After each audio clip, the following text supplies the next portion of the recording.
கடுகு போட்டுட்டு கொஞ்சமாக வெந்தயம் ஒரு 4-5 6 8 பீஸு கொஞ்சம் வாசனைக்காக.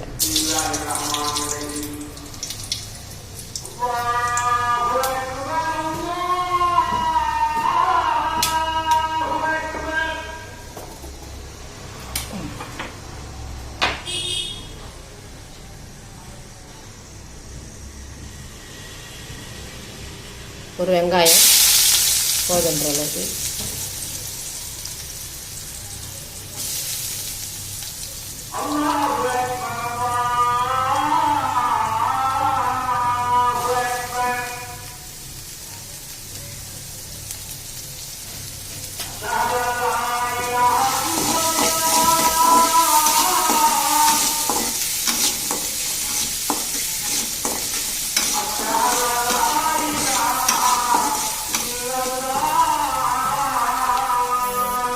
பூண்டு தட்டிக்கிங்க, தட்டி தான் போடணும், அப்போ தான் டேஸ்ட் வரும். இல்லாட்டா அந்த அரைச்சி அந்த பேஸ்ட்டு போட்டிங்கன்னா டேஸ்ட் வராது. வரும்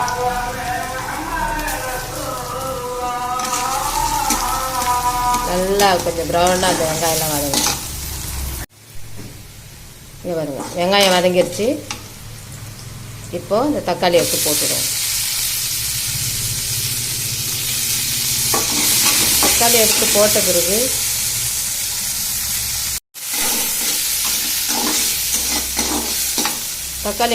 பிறகு இந்த பீக்கங்காயை எடுத்து, இது இதில் சிறுவில்லைன்னு தான் சொல்லுவாங்க, இந்த பீக்கங்காயை இதில் போட்டுட்டு நல்லா கொஞ்சம் ஸ்லோவாக வச்சுடுங்க. ஏன்னா தீஞ்சிடக்கூடாது, தீஞ்சிட்டா கசப்பு தன்மை வந்துடும். அப்படியே கிண்டி விட்டுடுங்க. கொஞ்சம் 10 நிமிஷம் இந்த எண்ணெயில் கொஞ்சம் வதங்கட்டும்.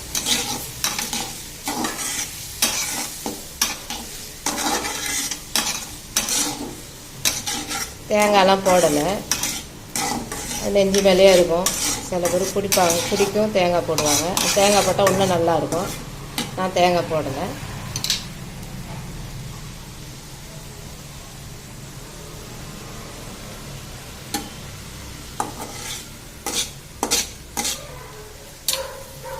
பெருங்காய பவுட்ரு எப்பொழுதும் குழம்பு கொதிக்கக்குள்ளேயோ சாம்பார்லேயோ பச்சையாக போடாதீங்க. சில பேருக்கு பிடிக்கும், அதை போடுவாங்க. நாங்கள் அப்படி எங்களுக்கு பிடிக்காது.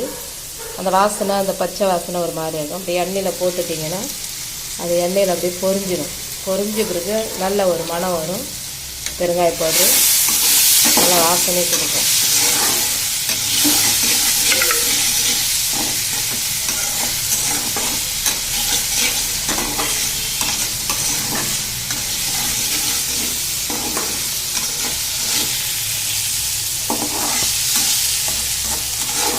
நல்லா கிண்டி விட்டுக்கிட்டே இருக்கணும். ஏன்னா தீ பிடிச்சிடக்கூடாது. அடி பிடிச்சிட்டா எந்த பொருளும் ருசி இருக்காது.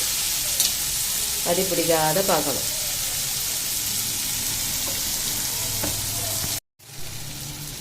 கொஞ்சமாக மஞ்சள் பவுடர் போட்டுக்கணும்.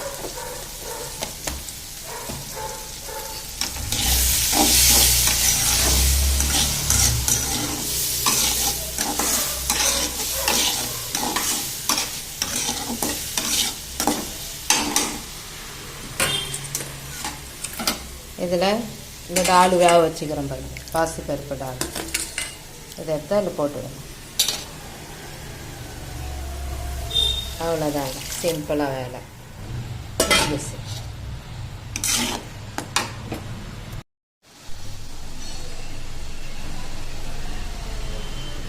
போதுன்ற அளவுக்கு உப்பு.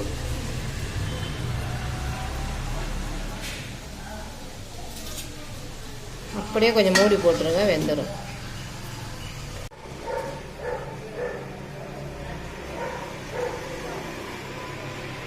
பீக்கங்காய் போட்டு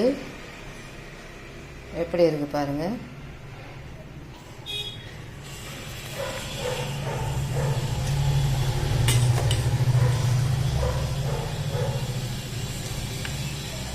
எல்லாம் சப்பாத்திலலாம் சாப்பிட்டா சூப்பராக இருக்கும். சப்பாத்தி